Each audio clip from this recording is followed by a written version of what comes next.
Ayrıca bir tek motorun devre dışı kalması uçağı tehlikeye sokamaz. Dördüncü motor durdu. Bir 747 yalnızca 3 motorla uçabilecek şekilde tasarlanmıştır.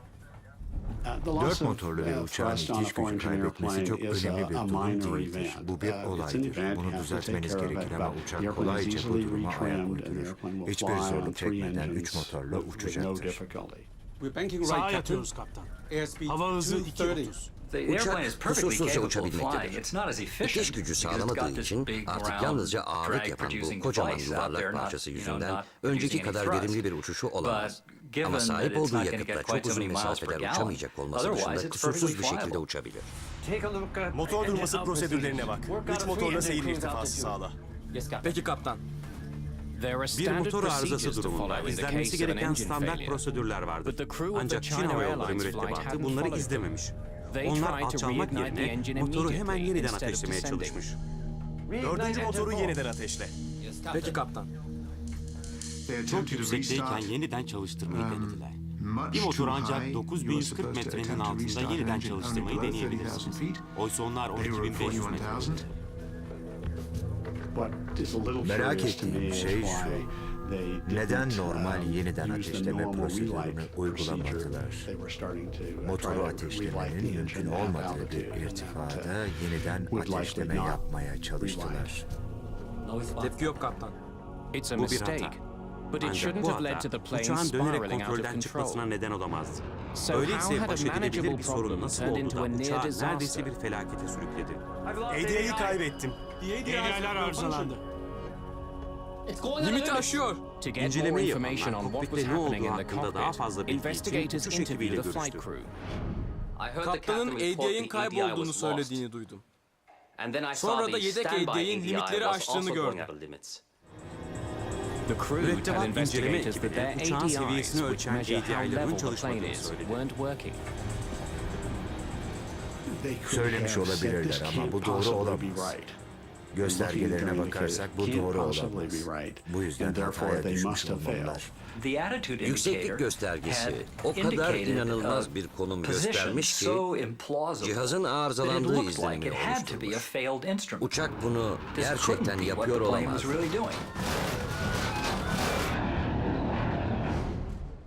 Ancak ADI cihazları inceleme ekibi tarafından incelendiğinde hiçbir sorun görülmedi. Yan dönmeye başladığımızda dördüncü motor zaten durmuş vaziyetteydi. Daha hızlı alçalmaya başladık. Birinci, ikinci ve üçüncü motorlar da bozulmuştu. Birinci, ikinci ve üçüncü motorlar güç kaybediyor. Mürettebat tüm motorların bozulduğunu söylediğinde inceleme ekibinin kafası daha da karıştı. Tepki yok kaptan. Uçuş verisi kayıt cihazı uçuş boyunca dördüncü motor dışında diğer motorların çalışmakta olduğunu gösteriyor. Ateşleme olumsuz. Motorların hepsinin de bozulmuş olması halinde kabin basıncı kaybı gibi başka sorunlar da çıkmış olmalıydı. Ama hiçbir şey olmamıştı. Birinci, ikinci ve üçüncü motorlar geri geldi. İrtifamız düştüğünde nihayet birinci, ikinci ve üçüncü motorlar geri geldi. Ve dördüncü motoru yeniden ateşlemeyi başardı. Dördüncü motor yeniden ateşlendi. Dalışın sonunda mürettebat uçağa tam güçlü hakimdi. Bu olağanüstü bir kurtarıştı. Ancak inceleme ekibi için bu durum tam bir bilmece. Buldukları kanıtlarla mürettebatın söyledikleri örtüşmüyor.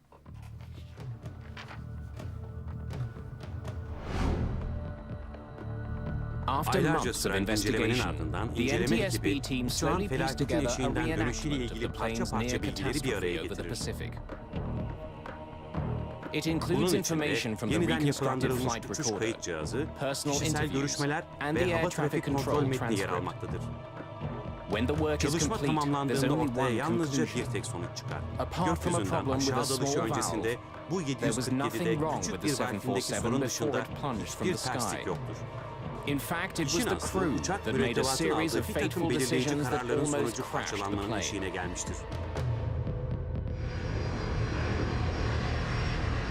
Pasifik saatine göre saat 10'u biraz geçe dördüncü motor güç kaybetmeye başlar. Dördüncü motor güç kaybediyor. Uçuş mühendisi sorunu gidermeye çalışır. Ancak inceleme ekibi Uçuş But mühendisinin investigators uygulaması discover gereken that he en doesn't temel take one of the adımlardan most birinin basic uygulamamış steps he olduğunu should keşfeder. have. He leaves the Motorun hava engine's bleed boşaltma air valvini valve açık on. bırakmıştır. The Hava bleed air boşaltma valve valvi takes air uçağı generated soğutmaya by the yardımcı engine olmak to için help cool motorun the yarattığı plane. havayı alır. When an Motor engine düzgün isn't working çalışmadığında properly, the valvin valve kapalı is olması supposed to be gerekir. closed, Böylece so the motor engine yeniden can use çalışmak all için available air ortamda to bulunan tüm restart. havayı kullanır. Uçuş mühendisinin hava boşaltma sistemini kapatması biraz düşündürücü. Bana göre bunun nedeni 41 bin fitte yeniden ateşleme talimatını beklemiyor olması olabilir. Bu yüzden kaptan ona yeniden ateşleme talimatını verdiğinde yapılması gerekenler listesi hazır değildi.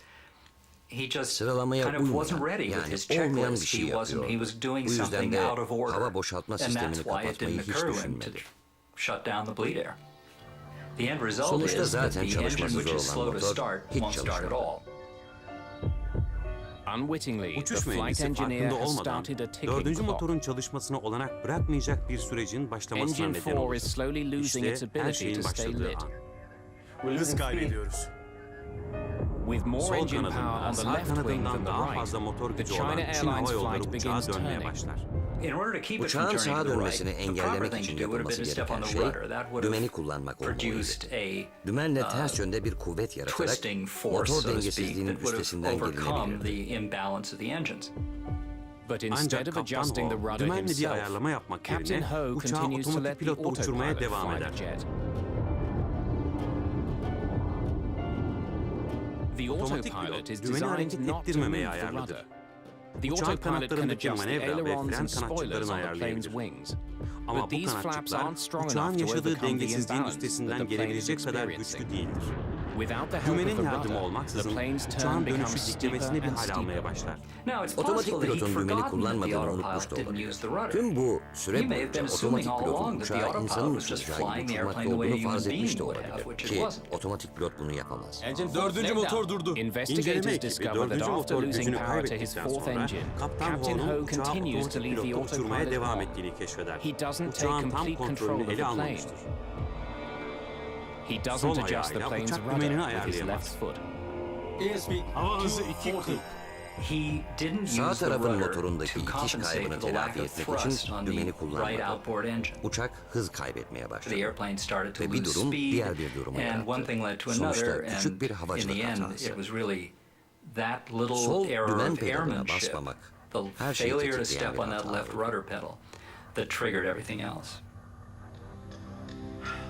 Dördüncü motoru yeniden ateşle.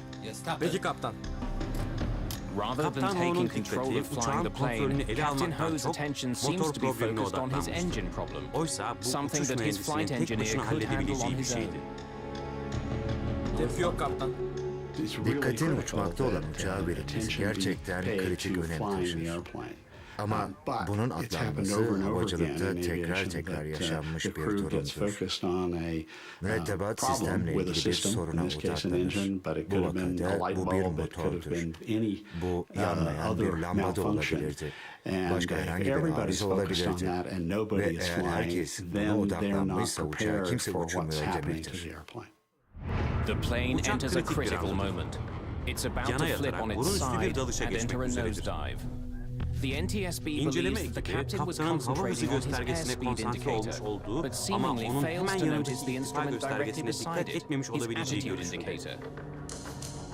Eğer dikkat etseydi bu This gösterge instrument onu would have uçağın warned him tehlikeli that bir his plane biçimde was sağ starting to yan roll dönmeye başladığı alarmingly to konusunda the right. uyarıyor olacaktı. Olayın Yalnızca bir yönüne konsantre oldular ve resmin tamamını gözden kaçırdılar. Resmin tamamını gözden kaçırırken belli ki uçuşun çok önemli bir parçasını gözle tarama yapmayı unuttular. Önemli tüm cihazlara birbiri ardına bakarsınız ve ne olursa olsun sürekli onlara bakarsınız. During the Burun plane's üstü dalışı nosedive, sırasında it uçak flies yoğun through bulutların thick arasından cloud. geçer. With no Referans visual alınabilecek horizon as a ufuk çizgisi reference, the olmadığından flight crew must mürettebat cross their uçağı instruments doğrultmak to için level the cihazlarına plane. güvenmek zorundadır. Hediyeyi kaybettim. Aslında Instead, what inceleme ekibi investigators believe mürettebatın happened uzamsal is yön that the crew karışıklığı became yaşadığını spatially düşünüyor. disoriented. They Mürettebat decided da that their cihazların instruments were çalışmadığını failing. düşünmüştü. Olan şuydu, gördüklerine inanmadılar ve İrtifa cihazlarının arızalandığını düşündüler. İrtifa cihazları arızalanmamıştı. Aslında uçak akrobatik bir manevra halindeydi. Mürettebatın 3 üyesinin de tüm irtifa göstergelerinin aynı anda aynı şekilde bozulması gibi olmayacak bir şeye inanmasının en olası açıklaması şu olabilirdi. Göstergelerin arızalanması o kadar beklenmedik ve garip bir şekilde olmuştu ki bunun uçağın hareketiyle alakalı olabileceği akla bile gelmemişti. Uçak tersine dönmüş ve dikey bir dalışa geçmişti. Ve bu bir 747'den beklenebilecek bir durum değil. As the plane begins tumbling towards the ocean, another critical lapse in judgment occurs. Yedek ADI de limiti aşıyordu. Çalıştırmayı yeniden During görüşmeler interviews, the sırasında flight uçuş engineer mühendisi told the inceleme NTSB ekibine that all uçağın three of çalışan the tüm plane's motorlarının working engines arızalandığını failed. söyledi. Daha hızlı alçalmaya başladık. Birinci, ikinci ve üçüncü motorlar da arızalandı. But the Ama flight uçuş data verisi recorder kayıt shows that in cihazı fact aslında they were motorların still çalışmakta working. olduğunu gösteriyor. In the heat of the Kriz crisis, paniğiyle the mühendis engineer had büyük bir made hata an yapmıştı. enormous mistake. Birinci, ikinci ve üçüncü motorlar güç The kaybediyor. investigation İncelemeler reveals that uçak as the plane düşerken her bir fell, motorun the thrust in gerçekten each de engine önemli was ölçüde indeed güç kaybettiğini reduced ortaya çıkarır. dramatically. Ama But the bunun cause nedeni wasn't motor engine sorunu trouble. değildir. The engine Motor gaz throttles had kolları been jetin lowered to sert düşüşünü idle yavaşlatma in an çabasıyla attempt to boşa slow the alınmıştır. furious fall of the jet. Bu, It was something dalış the kaosu engineer sırasında missed in the chaos of mühendisin the dive. atladığı bir noktadır. Kaptanın motorlardaki gücü azaltma düğmesine bastığını muhtemelen görmemiş olan uçuş mühendisinin neden bu durumla ilgili bir kafa karışıklığı içinde olabileceğini anlayabilirsiniz. Mühendisin motorların boşta olmasının kasıtlı değil, bir sorundan kaynaklandığını düşünmesi normaldi. Investigators İnceleme also ekibinin believe that they know why mühendis the engines kazandırmaya didn't give the çalışırken crew more power motorların when the neden engineer güçlenmediği tried to konusunda da throttle bir them fikri up. var. The cold 9000 temperatures at metredeki soğuk hava 9,000 meters motorların would hemen stop tepki them from vermesine engel responding oluyordu. quickly. Tepki yok kaptan. But in the heat of Ancak the panik moment, the anında engineer mühendis could have bu taken their yavaş slow tepkiyi response motorların as another çalışmadığına yormuş indication that they olabilir. failed. İnceleme The ekibi NTSB aslında discovers that indeed jeneratör panelinde gauges in the bulunan generator ölçeklerin panel güç behind the motorunda engineer hala showed çalıştığını that the three göstermekte engines were olduğunu still ortaya çıkarır. firing. Ateşleme olumsuz. But the Ama yer gravitational çekimi force kuvveti o kadar became so güçlü hale powerful, gelmiştir ki the engineer mühendis couldn't arkasına look dönüp back. bakamamıştır.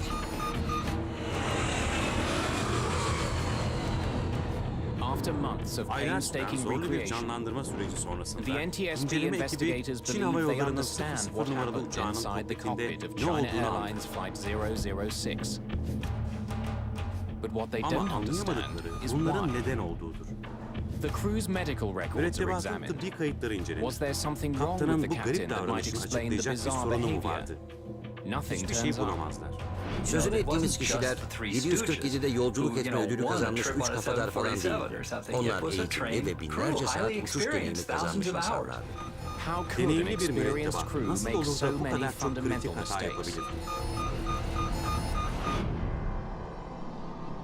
The İnceleme investigators ekibi find bunun the cevabını answers in olayın the hours saatler before öncesinde the bulur. incident. What they Buldukları uncover dünyanın is a dört bir yanındaki potential pilotları danger that etkileyen affects pilots potansiyel bir around the tehlikeyi world. ortaya çıkarır.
The İnceleme NTSB team ekibi decides yeni to bir saha examine all of the araştırmasına factors girerek affecting human insan davranışını behavior, etkileyen tüm including a etkenleri new field araştırmaya of karar research. verir. Bildiğim kadarıyla bir inceleme raporuna ilk kez insan bedeninin 24 saatlik ritmi, biyoritmi, gece gündüz işlevselliği ciddi biçimde dahil edilerek son derece deneyimli bir 747 kaptanının neden başka pilotların açıkça görebileceği şeylere dikkat etmemiş olduğunun olası bir açıklaması arandı. Örneğin uçağı tersine dönerken kaptanın neden bir motor problemiyle uğraşmış olduğu gerçeğiydi. Although Captain Ho had the required 15 hours off duty before flying that day, the NTSB investigators take a closer look at the captain's schedule before the daha night of detaylı the flight. incelemeye karar verir. Bitkin olduğumu sanmıyorum. Uçuş sırasında iyi uyuyabildiğimi söyleyemem. Bu olay yerel saate göre gece saat 2'deydi. Bu oldukça önemli. Çoğu insan saat 2'de uykudadır. Yani bu olay kaptanın 24 saatlik beden ritmi denilen beden saatine göre en derin uykuda olacağı bir sırada meydana geldi. Dinlenmeden geri dönmüş olduğunu hatırlıyorum. 747'lerde mürettebat için bir dinlenme yeri vardı. Kaptan da 5 saat dinlendiğini ve 2 saat uyuduğunu söyledi. Ama onunla yapılan görüşmeden aklımda kalan uçakta asla gerçekten iyi uyuyamazsınız dediğiydi. Bir kaptan uçuş sırasında asla iyi uyuyamaz. Ama daha önce hiç böyle bir problem yaşamamıştım. Bu çok doğru bir ifade gibiydi. Uçakta gerçekten sağlam bir uyku çekmek zor. Özellikle de onun gibi uçaktan sorumlu kişi sizseniz. Her şeyi bir araya getirdiğimizde gördük ki bu ekip deneyimli, nitelikli bir ekipti. Ve onları bitkinliğin bazı olumsuz veya ters etkilerine maruz bırakacak bir uçuş programına göre çalışıyorlardı. During 6 flights in the previous 6 days, Captain Ho had covered a total of 18 time zones. Size eşlik edeyim dedim. The İnceleme NTSB ekibi research olaya suggests that desenkronizasyon desynchronosis veya or jet lag jet durumunun lag neden may olmuş have been a olabileceği cause. görüşünde. O sırada potansiyelinin altında bir performans göstermesinde tüm bu etkenlerin mutlaka etkisi olduğunu düşünüyorum. Investigators also take İnceleme a closer ekibi look uzun at the mesafe very uçuşunu machinery that is kolaylaştırması supposed to gereken make makineyi long de daha distance detaylı flying inceler. easier. Motor durması prosedürlerine bak. 3 motorlu seyir irtifası sağla. Peki kaptan. Uçakların önünde insanlar durdurmamızın sebebi kimsenin tahmin edemeyeceği şartlar oluşması halinde uçağın önündeki insanın yaratıcı bir tepki verebileceğine, kimsenin önceden düşünmediği bir sorun için anında çözüm üretebileceğine inanıyor olmamızdır. Otomatik sistem kimsenin önceden düşünmediği problemleri bu şekilde anında çözemez.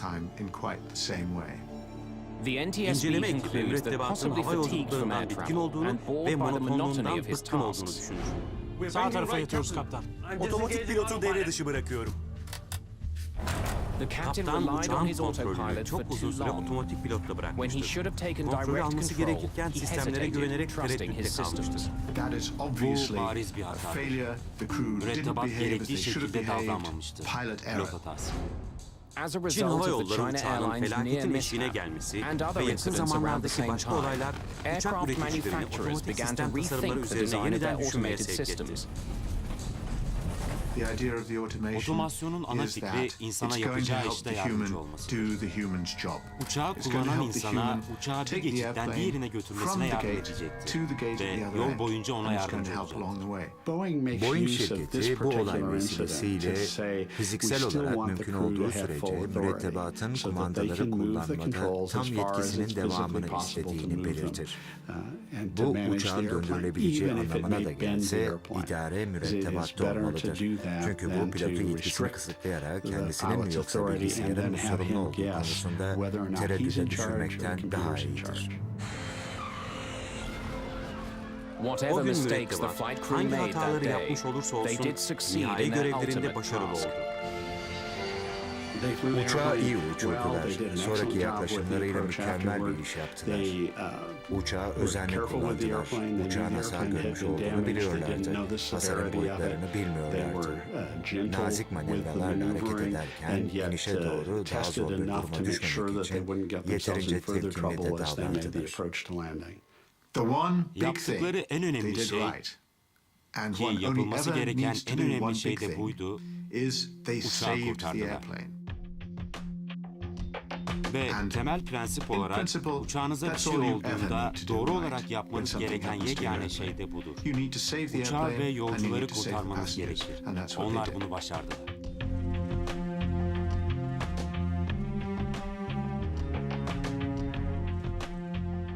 Böyle bir şeyi nasıl unutabilirsiniz ki?